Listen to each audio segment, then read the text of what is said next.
آپ سبھی کی خدمت میں محمد خورشید خان کا آداب۔ بھائی اور بہنوں، آپ دیکھ رہے ہیں اپنا من پسند چینل اردو ادب۔ آج اردو ادب کی جانب سے آپ کے لیے 8واں ویڈیو UGC نیٹ کے لیے لے کر حاضر ہوا ہوں۔ امید ہے آپ کو اس سے کافی مدد ملے گی۔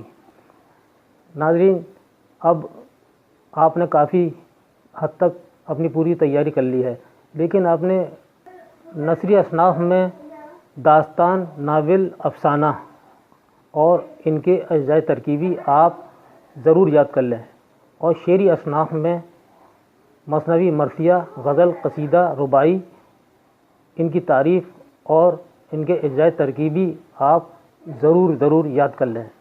تو آئیے ہم آپ کو نثری اصناف کے بارے میں ایک حصہ بتاتے ہیں۔ داستان کسے کہتے ہیں اور داستان کیا ہے؟ رات کو سوتے وقت بچے اپنی نانی یا دادی سے ضد کرتے تھے کہ انہیں کوئی مزیدار کہانی سنائی جائے۔ چونکہ پرانے زمانے میں لوگوں کو زیادہ فرصت تھی، گاؤں اور شہروں میں اکثر لوگ لمبے قصے کہتے اور سنتے تھے۔ ایسے قصے جو کئی دن تک چلتے تھے، ان میں بادشاہوں، شہزادوں اور شہزادیوں کی زندگی پیش کی جاتی تھی۔ جن دیو پریاں ان کی مدد کو ہر وقت تیار رہتے تھے۔ سادھو اور فقیر بھی ان قصوں میں کبھی کبھی دکھائی دیتے تھے۔ یہ قصے محض تفریحی ہوتے تھے، یعنی صرف وقت گزارنے کے لیے ہوتے تھے، اور بات میں بات نکالی جاتی تھی۔ ان قصوں کو داستان کہتے ہیں۔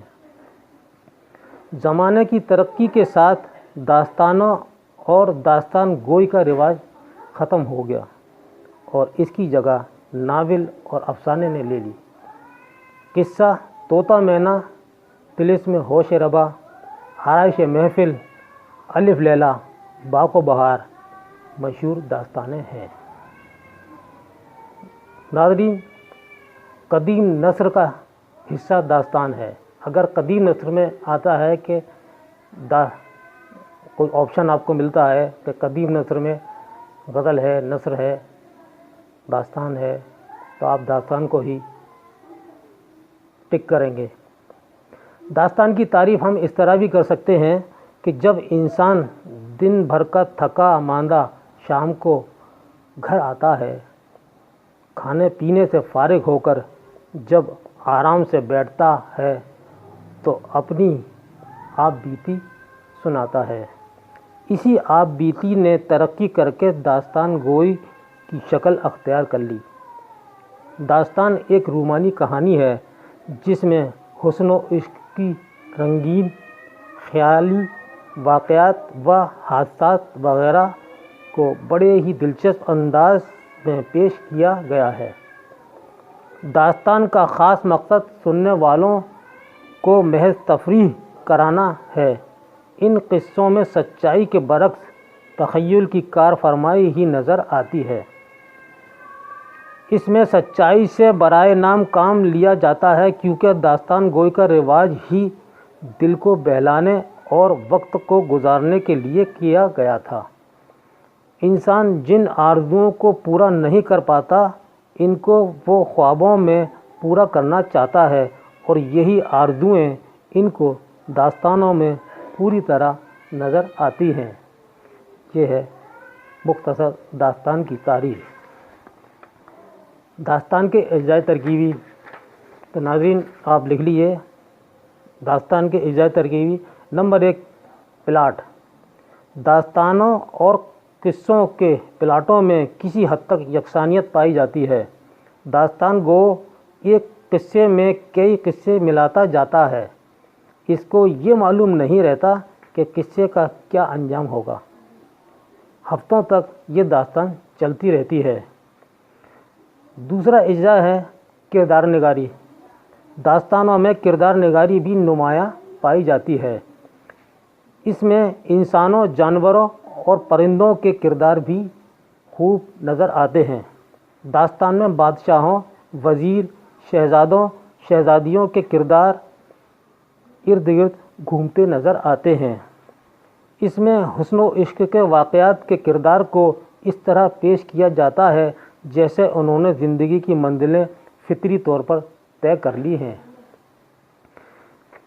مافوق الفطرت عناصر یہ داستان کا اہم جز ہے۔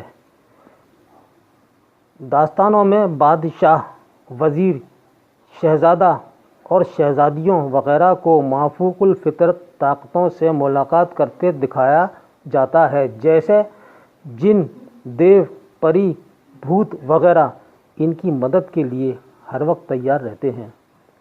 اس سے کہانی میں دلچسپی اور خوف کے اثرات نمایاں ہو جاتے ہیں۔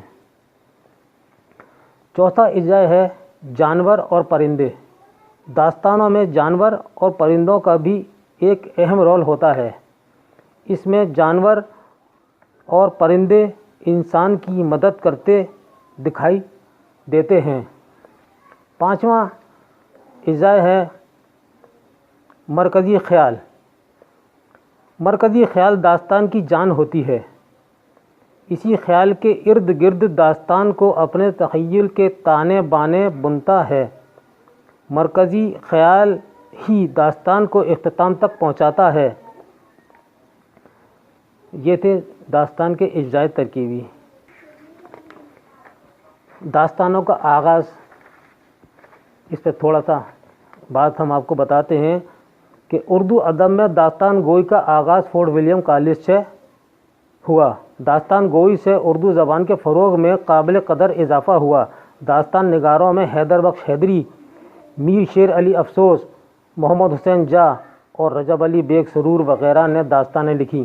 اردو میں داستان گوئی کا آغاز سب سے قبل منظوم قصوں میں ہوتا ہے، جیسے مثنوی شعلہ عشق، خواب و خیال، مثنوی سیر البیان اور گلزار نسیم وغیرہ بے حد مقبول و مشہور مثنویاں ہیں۔ میر امن کی باغ و بہار اور رجب علی بیگ سرور کی فسانہ عجائب اردو ادب کی شاہکار داستانیں ہیں۔ اس کے علاوہ آرائش محفل، طوطا کہانی، الف لیلا، گل بقاولی اور حاتم طائی مشہور داستانیں ہیں۔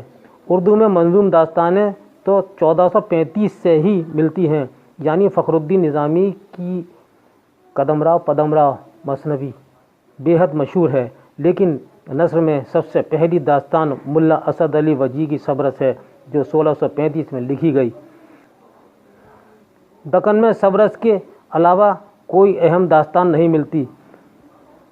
Fort Saint George College Madras نے دکنی داستانوں کی اشاعت میں اہم کارنامہ ادا کیا ہے۔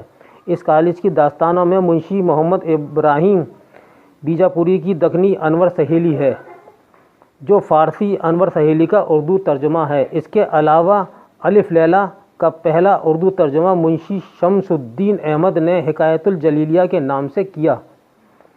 اس کے علاوہ دکنی سنگھاسن بتیسی اور ملکہ زماں و کام کندلا بھی فورٹ سینٹ جارج کالج کی اہم داستانیں ہیں۔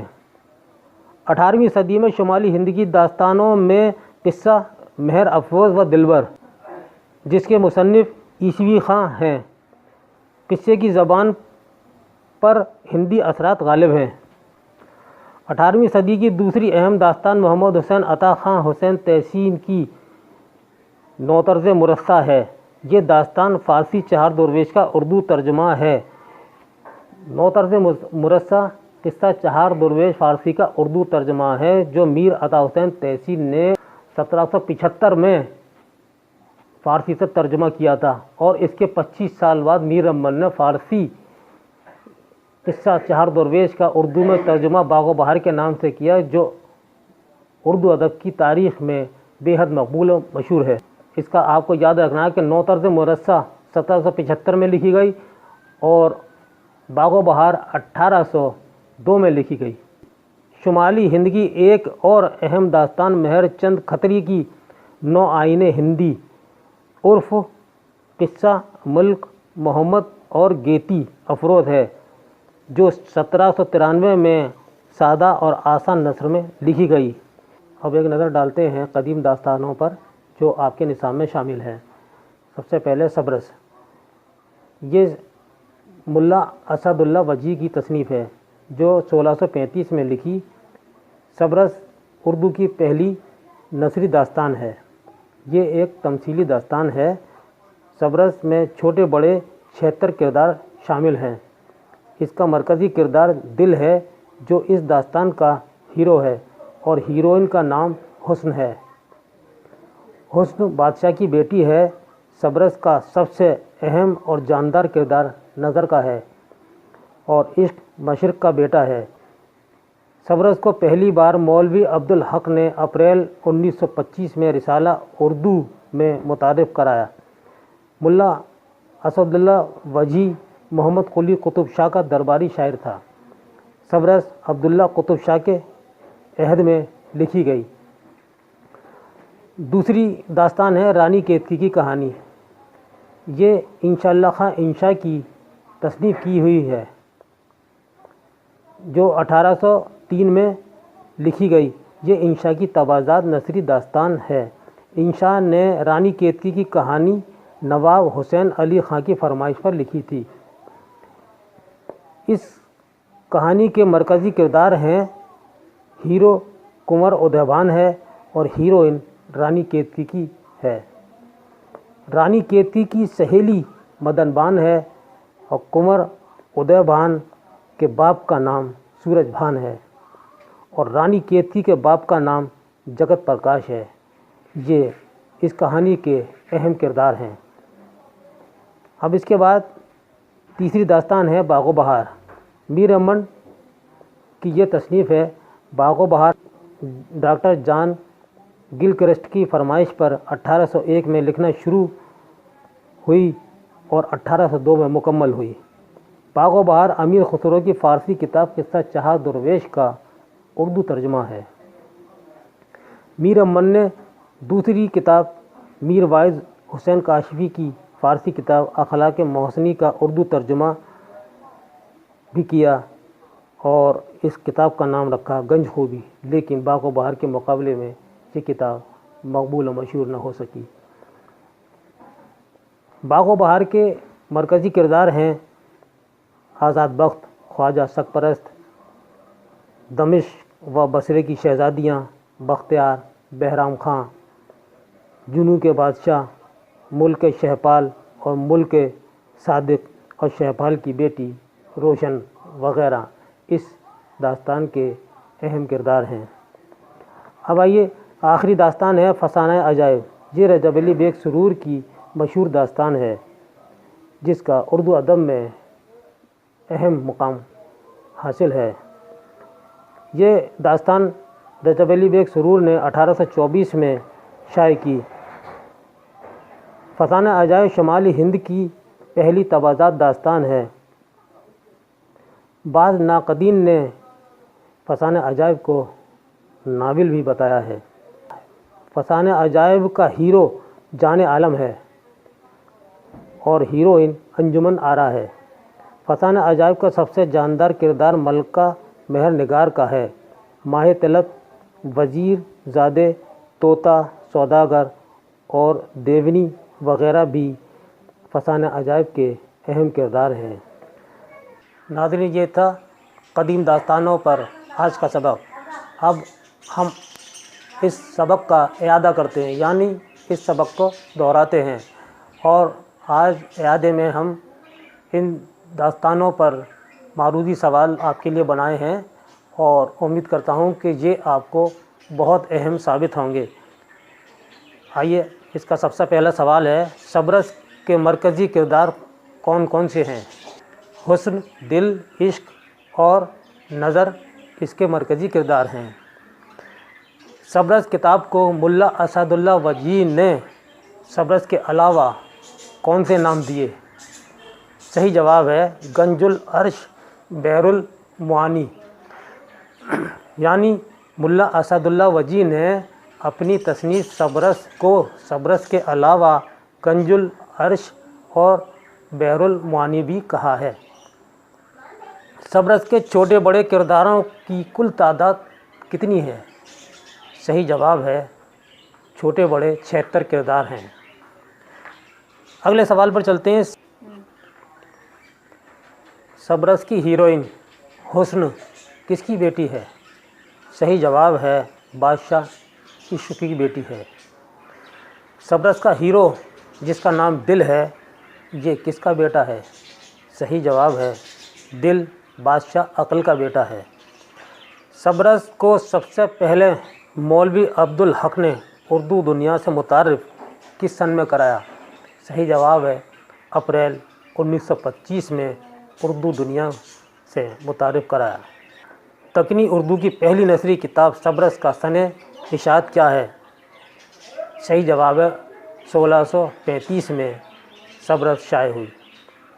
اردو کی پہلی تمثیلی داستان کون سی ہے؟ اگر یہ سوال آتا ہے کہ اردو کی پہلی تمثیلی داستان کون سی ہے تو اس کا بھی جواب آپ صبرس ہی دیں گے. صبرس کتاب ملا وجی نے کس کی فرمائش پر لکھی تھی؟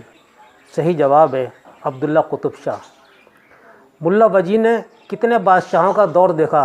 صحیح جواب ہے 4 بادشاہوں کا دور ملا وجی نے دیکھا. یعنی ابراہیم قطب شاہ سے عبداللہ قطب شاہ تک کا دور اسد اللہ وجی نے دیکھا. وجی کو ملک الشعراء کا خطاب کس نے دیا تھا؟ صحیح جواب ہے قلی قطب شاہ نے ملک الشعراء کا خطاب دیا اور وجی قلی قطب شاہ کا درباری شاعر بھی تھا. دکن کی پہلی تبازات مثنوی کون سی ہے؟ دکن کی پہلی تبازات مثنوی کون سی ہے؟ صحیح جواب ہے کتب مشتری جو صرف ملا اسد اللہ وجی نے 12 دن میں لکھی تھی. اب آئیے دوسری داستان کی طرف. میر امن نے کل کتنی کتابیں تصنیف و تالیف کی؟ میر امن نے کل کتنی کتابیں تصنیف و تالیف کی؟ صحیح جواب ہے 2 کتابیں. وہ 2 کتابیں کون سی ہیں؟ پہلی ہے باغ و بہار اور دوسری ہے گنج خوبی. اور یہ دونوں کتابیں میر امن نے فورٹ ولیم کالج میں رہ کر فارسی سے اردو میں ترجمہ کی. باغ و بہار کس فارسی کتاب کا اردو ترجمہ ہے؟ صحیح جواب ہے امیر خسرو کی فارسی کتاب قصہ چہار درویش کا اردو ترجمہ ہے. میر امن کا فورٹ ولیم کالج میں کتنے روپے مہینے تنخواہ پر تقرر ہوا تھا؟ صحیح جواب ہے 40 روپے مہینے میر امن کو ملتے تھے. باغ و بہار میں پہلا درویش کون تھا؟ صحیح جواب ہے پہلا درویش یمن کے مشہور سوداگر کا بیٹا تھا. باغ و بہار کا دوسرا درویش کون تھا؟ صحیح جواب ہے دوسرا درویش فارس کا شہزادہ تھا. تیسرا درویش کہاں کا شہزادہ تھا؟ تیسرا درویش کہاں کا شہزادہ تھا؟ صحیح جواب ہے عجم کا شہزادہ تھا. باغ و بہار میں چوتھا درویش کس جگہ کا شہزادہ تھا؟ صحیح جواب ہے چین کا شہزادہ تھا. خواجہ شک پرست، آزاد بخت اور بختیار کس داستان کے اہم کردار ہیں؟ خواجہ شک پرست، آزاد بخت اور بختیار کس داستان کے اہم کردار ہیں؟ صحیح جواب ہے باغ و بہار. اب آئیے فسانہ عجائب کے معروضی سوالات پہ کچھ روشنی ڈالیں کہ رجب علی بیگ سرور نے فسانہ عجائب کس کی فرمائش پر لکھی؟ رجب علی بیگ نے فسانہ عجائب کس کی فرمائش پر لکھی؟ صحیح جواب ہے حکیم اسد علی کی فرمائش پر رجب علی سرور نے یہ کتاب لکھی.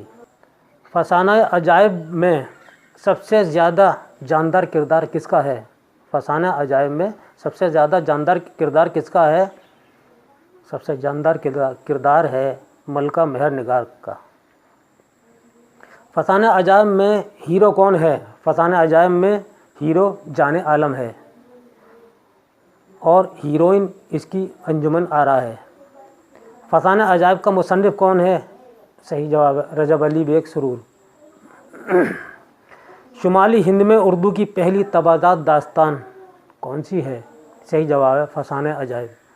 فسانہ عجائب میں کس شہر کی تہذیب و معاشرت کی عکاسی کی ہے؟